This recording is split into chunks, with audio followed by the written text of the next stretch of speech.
Ever notice how some couples just seem to have this, like, unshakable bond?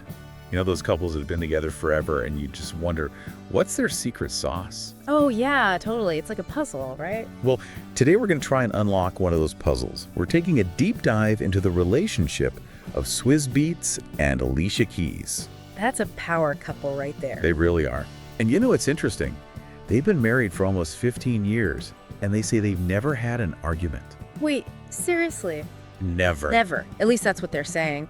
And, you know, for a lot of people, that might sound kind of unbelievable, right? Like 15 years, not even one little spat. It's definitely eyebrow raising.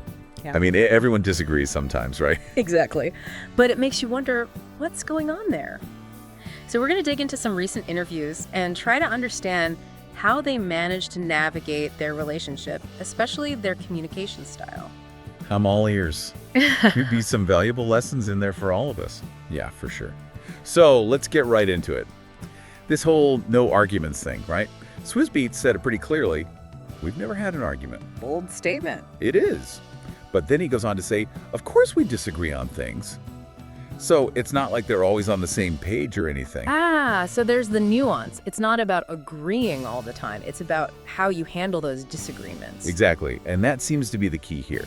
They disagree, but they don't let it escalate into a full-blown argument. That makes sense. I mean, think about it. Arguing can be so draining. Oh, tell me about it. And so often, it doesn't even solve anything. Right. You're just like yelling and getting nowhere. Totally. And you know what? Swizz Beatz credits for their lack of arguments. What's the magic formula? He says it's their communication. Their communication is so on point, he says, that disagreements just don't turn into fights. Interesting. Yeah. But here's what I thought was really powerful. He talked about their kids and how they've never seen their parents argue. Like, never. They've never seen us raise our voice or never seen us yell, never seen us curse at each other. Wow. That really says something about the kind of environment they've created. It does, right. It's not just about them. It's about the example they're setting for their kids. And you know what he said about yelling? It's so true. When you yell at each other, no one is really listening anyway. Nothing gets solved in each other's yelling. Preach. I mean, have you ever tried to have a productive conversation while someone's screaming at you? It's impossible. Pretty much. You just shut down. Yeah, exactly. Yeah. It becomes more about defending yourself than actually listening and working things out. Yeah, good communication is key. But you know, there's another piece to this puzzle that I think is really fascinating. Oh, what's that? It's this whole idea of respecting each other's individuality. Like Swizz Beatz said something really interesting about this. He said, people think they can own people. You can't. It's not property that you own. There's a whole human, right? So we're very clear on that. She's her own boss. I'm my own boss. Yeah. That really stood out to me too. It's like they're both so successful in their own right. Right. And they don't try to stifle each other's ambitions or control each other's lives. They seem to have this mutual respect for each other's space and autonomy. Which is so important, I think. It's like you're saying, hey, I love you and I support you, but I also trust you to be your own person. Totally. And you know what's cool? Swizz Beatz actually connects this to their collaborative success. He says, that's how we make magic when we come together. Oh, I love that. It's like because they're both so secure themselves, they can come together and create something even more amazing. Makes sense. They're not coming from a place of insecurity or competition. They're coming from a place of mutual respect and support.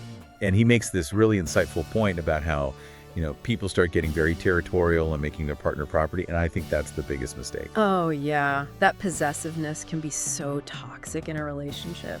It is. It's like the moment you start trying to control someone, you're basically setting yourself up for conflict. Because no one wants to feel like they're being suffocated. Right? For sure. And you know what's really cool is that their collaboration goes way beyond music. Tell me more.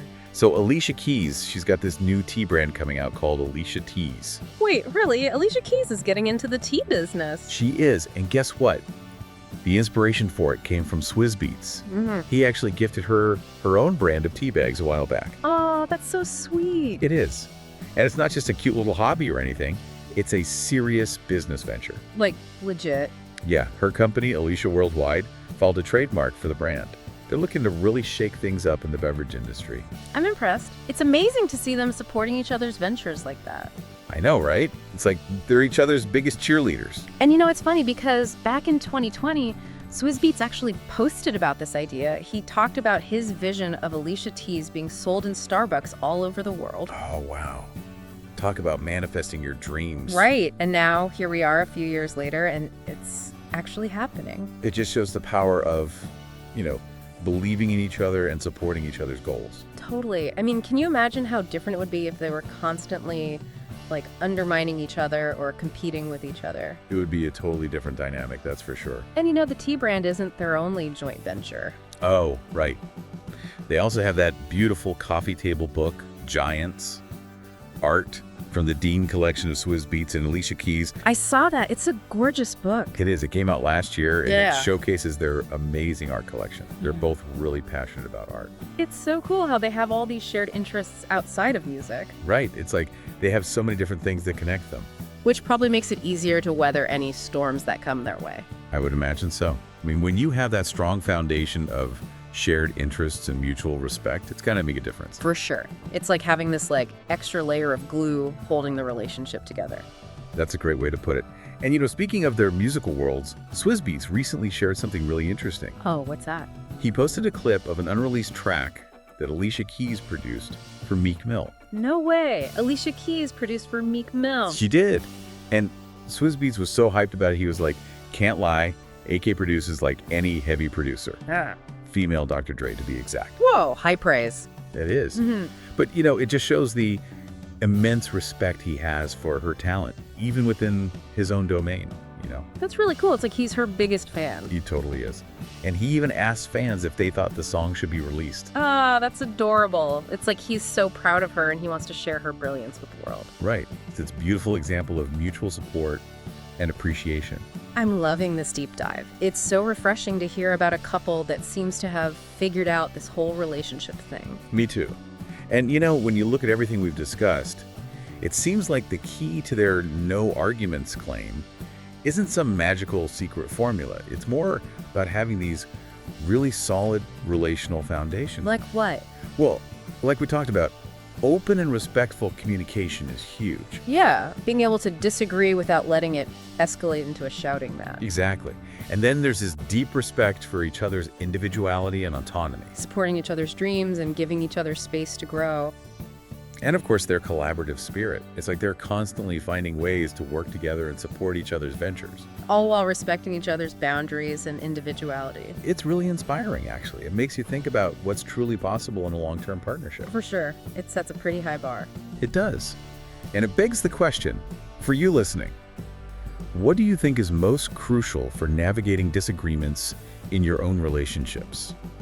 Is this never arguing thing even realistic or desirable for you? What are your thoughts on that? Yeah, I'd love to hear our listeners' perspectives on this. Me too. It's a fascinating topic, and we've only just scratched the surface. Maybe in a future deep dive, we can explore some specific communication techniques that can help foster this kind of harmonious dynamic. No, that would be a good one. I think so too. But for now, we'll leave you with that food for thought. Thanks for joining us on this deep dive. Until next time.